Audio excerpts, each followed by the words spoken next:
I'm Cheryl Clements, and I work with Elevate Oral Care. I am a hygienist here in Minnesota, so I've had the unique opportunity to talk about the products that Elevate makes, which I know a lot of you are familiar with, and I've met a lot of you already. A lot of the products we make, and I'll get a little bit more into it, but we manufacture preventive products, and it goes really well with the scope of practice for dental therapy. Minimally invasive, preventive, so not only dental hygiene, but dental therapy, and the whole dental team, but obviously a lot of you are pretty familiar with what we do. So I'll just speak today a little bit about our silver diamine fluoride and our new Povidone Iodine. And as I mentioned, I do work for Elevate Oral Care, and I am also a hygienist. I went to the University of Minnesota. I actually graduated in 1998, so sometimes, like Dr. Gusko said, sometimes when you say the dates, it's a little crazy to think how long it's been. But we are having our 25th anniversary this year from our hygiene program, and so it's just, I can't speak enough to what a wonderful profession it's been. So I'm excited to be able to work with dental therapists because I really am excited that Minnesota has that. A lot of my colleagues, as you know, working throughout the country, don't have dental therapy in their states, and so I feel really fortunate to be able to work with dental therapists like all of you, especially bringing the best outcomes we can for patients on a daily basis. So Elevate, if you're not already familiar, we manufacture the Advantage RS silver diamine fluoride.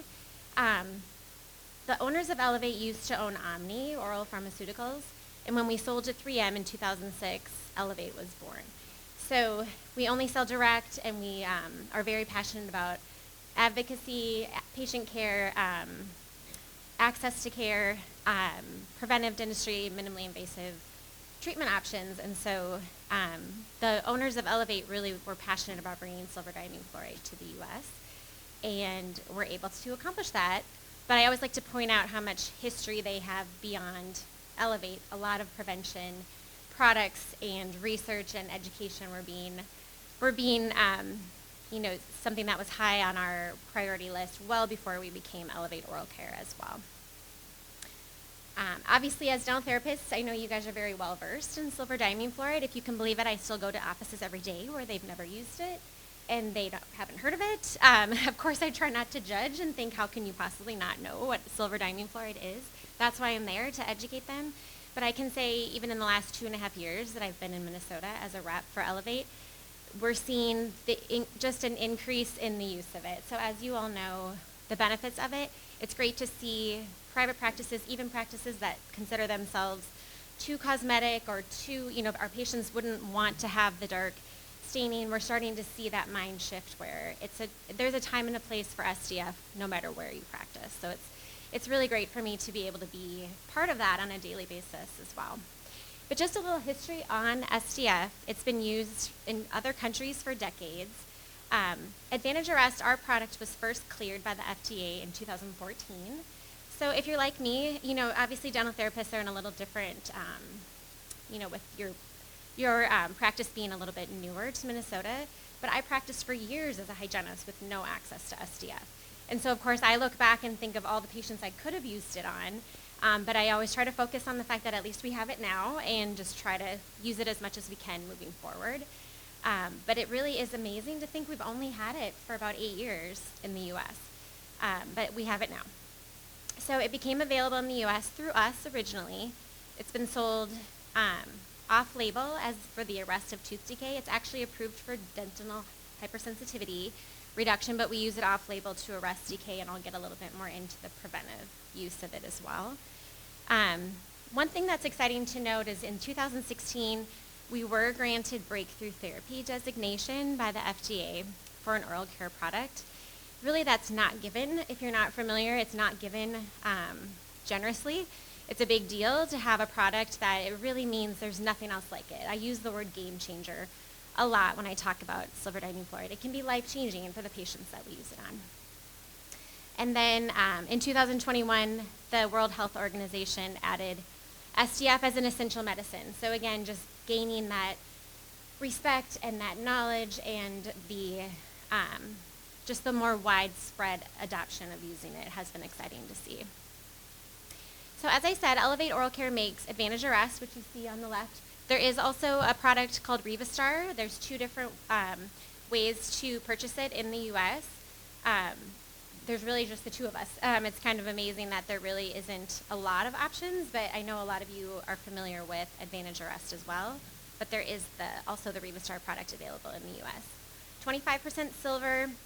Obviously, that's what really sets it apart as an antimicrobial, actually killing the bacteria and getting to the root cause of the caries disease, which, as we know, fluoride on its own does not do. The ammonia just really stabilizes the solution, but that 5% fluoride is really obviously what remineralizes. It will prevent decay. But I always like to tell patients too, and I'm sure many of you have had these conversations, sometimes patients, especially if they're fluoride hesitant, they might feel like, what the heck is in this that it will arrest my cavity and make it stop? It's really not the fluoride is about the same, a drop of SDF has about the same amount of fluoride as a properly fluoridated liter of water. So it's nice to be able to tell patients, no, we're not blasting you with crazy amounts of fluoride. It is still very safe. It's been, as you can imagine, that's what took so long for us to get the approval. It's been safety tested. It can be used throughout the mouth, even though it is a per tooth code. But it's really that silver component that makes it different. It will kill off the bacteria. And the way it interacts with the decay, it will arrest and harden that decayed lesion. As I mentioned, it is a per tooth code. So when we place it, hopefully all of you are pretty aware of the codes to use, but it's good to have a refresher. We do like to use the D1354 as the caries arresting medicament. And it is a per tooth code, so it's not something that we use as a varnish. It doesn't take the place of doing your varnish. It's meant to be for the highest risk sites as a priority. However, as I mentioned, it's been safety tested that you can, and I'm sure a lot of you do use it in multiple sites per visit, but it is meant to be coded and charged each tooth. So that 1354 is our caries arresting medicament. That's what we've had in place. The CDT code was approved in 2015 when we first had silver diamine fluoride available to us. But then in the last few years with the prevention research that we've had available, also we do have the D1355 code. Can any of you just raise your hand if you are using it? I know we talked about it yesterday at Southside. Yes, Haley, of course. Good, and so I do find that's a code, and that's one of the reasons it's nice to just have refreshers on SDF. I think we're all, for how long this group has been familiar with it. 1354 is our decay arresting medicament code. The state plans, to my knowledge, are starting, to cover it twice a year, which is huge for that patient base. And then we're starting to see it covered more and more. We all know codes can take forever to be recognized by insurance. Not that that should dictate what we treat or what we recommend, but at the end of the day, patients are a lot more acceptable when it's not something that they have to pay out of pocket. So that being said, the 1355 code is only about 3 years old. I'm not really seeing it covered yet, but fingers crossed we're getting to that point. But it's a great code for prevention. So whenever you have a high-risk surface that's not decay, but it's high risk for decay, the patient's caries risk is higher, you're saying, let's watch this area, let's keep an eye on this. You're talking about varnish and prescription toothpaste, I'm sure, but consider the fact that you can place silver diamine fluoride in that area just like you would for caries arrest, and it will prevent decay. I'll show some photos as well, but we all know, SDF will stain or discolor. I always try not to say turn black, to patients. I try to make it sound a little more acceptable, although we all know patients will accept it despite the staining. The studies have shown over 80% of patients will accept SDF despite that color change, but it does turn decay black with the way the silver interacts with the decay. But that being said, it does not stain sound tooth structure. So if you use it for prevention, it should not discolor. If it does, it's almost like a caries disclosing solution for you at that point. So that cosmetic conversation would still be something that you'd want to do. Interesting, we just talked so much about informed consent because we talk a lot about that when educating on silver diamine fluoride. Part of it also is just giving the patient options. Restorative treatment is wonderful and we need restorative treatment. SDF does not restore the tooth. But sometimes if there's a barrier to having restorative treatment done, that's part of informed consent, is to let patients know all of their options, and most of the time silver diamine fluoride can be an option for whatever decay issues they have going on. So 1355 is that prevention code, and then we can also use D9910. It's a great desensitizer, so that is something we can use with SDF as well. And then it can be used as an indirect pulp cap as well. So a few different codes that you may or may not have already been using with it as well. The only contraindications for silver diamine fluoride are, of course, an endo situation, so never direct pulp exposure or direct pulp cap, and then also a silver allergy would be the contraindications for SDF. Questions on the codes, I guess, before I move on? Mm-hmm.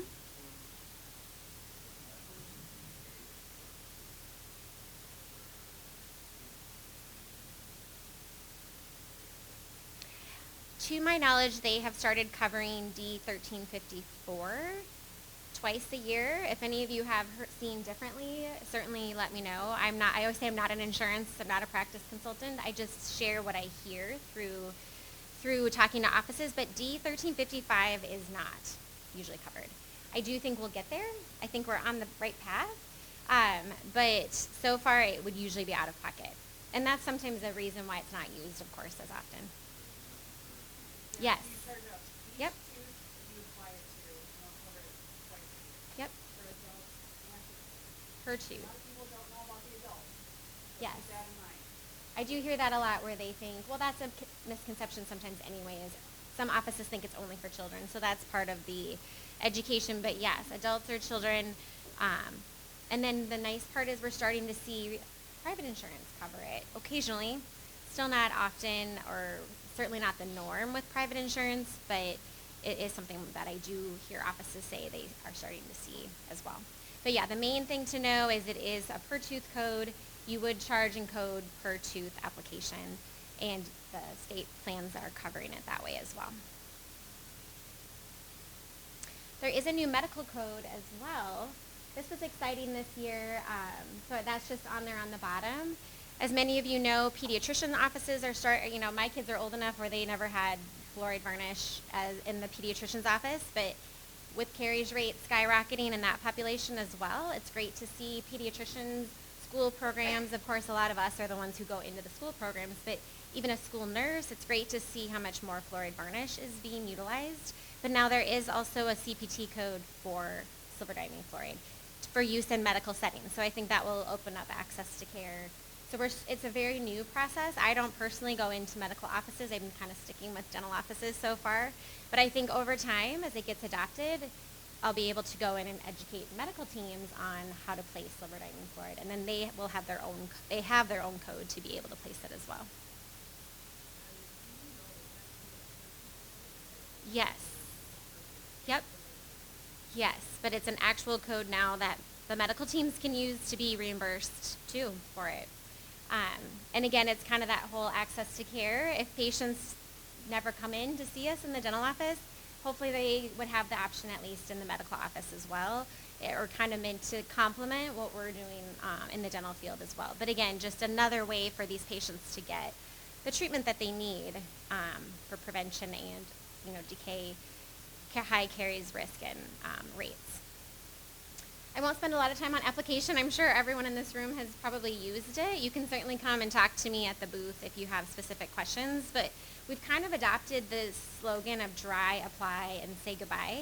I really need one of our t-shirts. You might see some.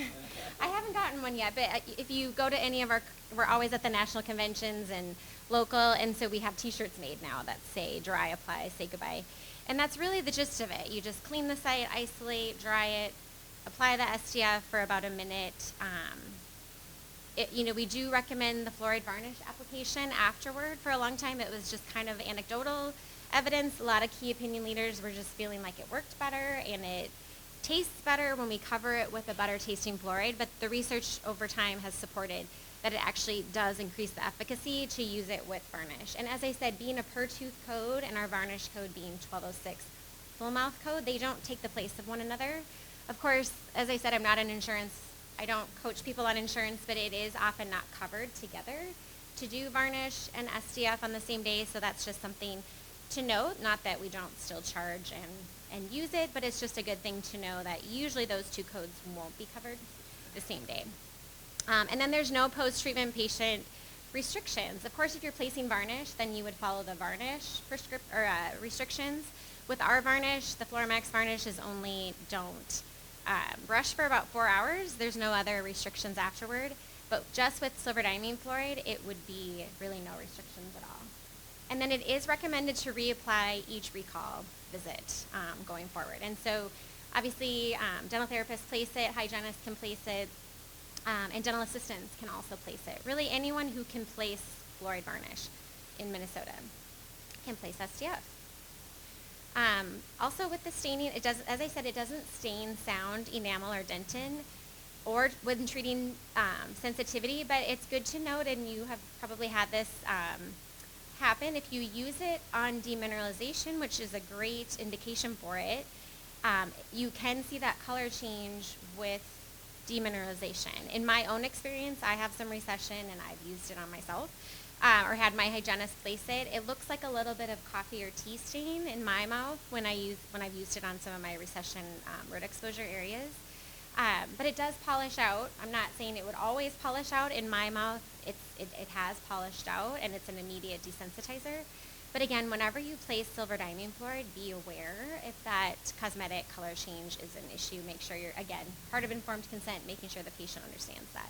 I'm sure many of you, raise your hand if you use a formal informed consent for STF, or do you just verbally?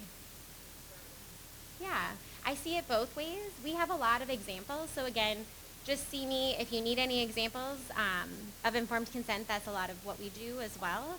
But I have a lot of offices that just verbally show the patient, or talk to the patient about it, show them a photo. But again, interesting hearing the informed consent conversations. SDF is one of those things, as all procedures that we do, but with that color change, you just want to make sure the patient is fully informed and that they're not, I always say you don't want them calling your front desk the next day upset that they have had this. But as we know, a lot of these patients maybe have previous amalgams. They may have root caries that are already dark. They have PFM crowns with metal showing. So the research has shown, again, that over 80% of patients accept SDF despite that. And especially in posterior areas, that number is even higher. It can discolor the soft tissue. So I usually Vaseline their lips quite a bit. As you know, if you've seen that, it is just like an amalgam tattoo. It will go away within a few days. And I think I have a slide that touches on the fact that because silver is such a strong antimicrobial, you'll often see the tissue look better as well when you use it on root caries, because it's also diminishing the bacteria that can cause their perio issues. So it's just another reason to use SDF.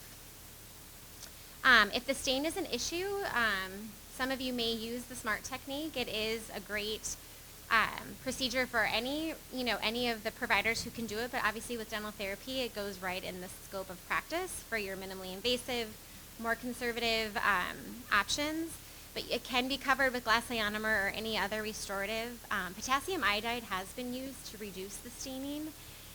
We don't usually recommend using that step because it doesn't always really take away all the staining. You'll still see some darkness, and it's been shown to be less effective when you cover with potassium iodide as well. So that step we haven't really endorsed, but that is something that can be done. You don't need to light cure it, just let it air dry. You can light cure it. That's also been a kind of a back and forth topic in the research. For a long time it was light cured and then it wasn't because it was thought that it decreased the efficacy. The most recent research is showing light curing does not affect the efficacy. And some providers like to light cure it so you know where it is. It's a little bit easier to identify, but it does not need to be light cured. Cover with fluoride over the top, and then try to reapply. One application is usually about 75% effective. If you can reapply, usually in the first month or so, if you can reapply, it'll get up to 95%. Some of you may have that protocol in your practice. I know firsthand from working in hygiene for so many years, having a patient back a week later for a 1-minute procedure isn't always feasible. So I always say do your best. If they're coming back and you can get a second application in, the research does show, within that first month, if you can reapply, is best, but for sure just continue to reapply at their hygiene visits going forward. We do have it in a blue liquid or now a gel form. It's blue because we tint it so it's just easier to identify. Obviously it'll stain countertops, clothing, you just have to be really careful with it. But I tell dental teams when I educate, it's just like anything in dentistry. After a while we can do things in our sleep because we are so used to the steps, and silver diamine fluoride is no different. And that's one of the barriers that I see going into some private practices is they think it's too messy, it stains too much, and they just think it's off the table. And so it's great to be able to go in and educate some of these private practices and try to tell them about people like you who've used it successfully and have seen what it does on a daily basis, and then you're convinced, and that stain goes right out, right out the window. And we also have it in a 30-pack of unit doses, or in liquid or gel, or the liquid is in the bottle form. And it does have a 3-year shelf life. So I always like to point out, especially for offices that aren't sure how much they'll use it, it has a really nice long shelf life as well, which is really convenient. Again, a few photos. This is Dr. McLean. Some of you may be familiar with her. She's a pediatric dentist in Arizona who has used silver diamine fluoride a lot. So if you haven't heard of her, she's a great resource. Some of her research and her classes are on our website too. So if you visit me, I'll give you our catalog, a lot of free CE and free information on our website always. But this is just a good example of what it looks like. It will stain the decay. It does not stain sound tooth structure is really the main thing to remember. And as you know, it should feel hard and glassy smooth. When I'm asked how do you know if it's working, you should be able to feel that it's hard, it's glassy smooth, and it will not stain other areas as well. This is a great cross section too to demonstrate the fact that it will just harden and occlude those dentinal tubules. This is what makes it a great desensitizer as well, and that it's about 10 microns that it will arrest. But then if the decay is larger than that, you've now arrested that outer 10 microns and cut off the nutrient source to the rest of the decay, or the rest of the decay environment is what I'm trying to say. It doesn't have access to the saliva, the acidity, the bacteria, and so it will continue to decay beyond that. This study just quotes what I mentioned earlier about how it will, the preventive effect of SDF. The research calls it the zombie effect or the halo effect, where it continues to kill off the bacteria in the mouth as well. Another study about why we see decreased gingivitis when we use it in patients as well. Again, good things to know, but it's always nice to quote the research. So we know, not every patient needs you to quote why or the research that you know to be true, but it's nice that you can, when you talk to patients about these things, these are documented research articles that we are able to quote. I do like to point out, if you haven't heard about the Carried Away research that was done this year as well, we did have this study. If you haven't read about it in the journals, again, just see me and I can get you the link to it. It's a really great study that studied SDF versus sealants. And SDF was found to be as effective at preventing decay as a sealant in occlusal areas. So I always say it's not that we're not going to still do sealants. That's certainly standard of care. But again, opens so much access to care for kiddos that aren't able to have sealants done, opens up to some of those school settings and using it more maybe in the medical settings as well. So it really supports the preventive use of SDF as well. And I think I'm almost done. I just wanted to touch on Povidone. If you've been reading journals, I'm sure you're already aware of the benefits of Povidone Iodine. And it took us a little while to launch our Povidone product. We had some delays in the manufacturing and the approval, but we do have our new Povidone 10% Povidone Iodine product. The background on it is, of course, we know caries is bacterial driven. Fluoride alone does not affect the bacterial load. Chlorhexidine is not effective for caries. The calcium phosphate products, so just knowing again, like the silver and silver diamine fluoride, we have something that will actually get to the root cause of the disease, which is bacteria. Povidone iodine, the povidone, the saliva dilutes the povidone iodine, which actually makes it more effective too. So it's just that use of them together that makes them effective at lowering the microbial load in the mouth. It actually inhibits plaque because it reduces the glucan or polysaccharide production. I'm not working clinically anymore, but some of the teams that have used it so far are saying they can tell their patient's plaque level is lower. So really it's a great choice for anyone with plaque control issues. Anti-fluoride patients, when they refuse STF or fluoride varnish, which we do see sometimes, it's an alternative treatment to be able to give them an option, again, for reducing caries risk. And then I do have some offices, it's not used for perio, but I do have offices that do use it for perio, because again, it will diminish the microbial load.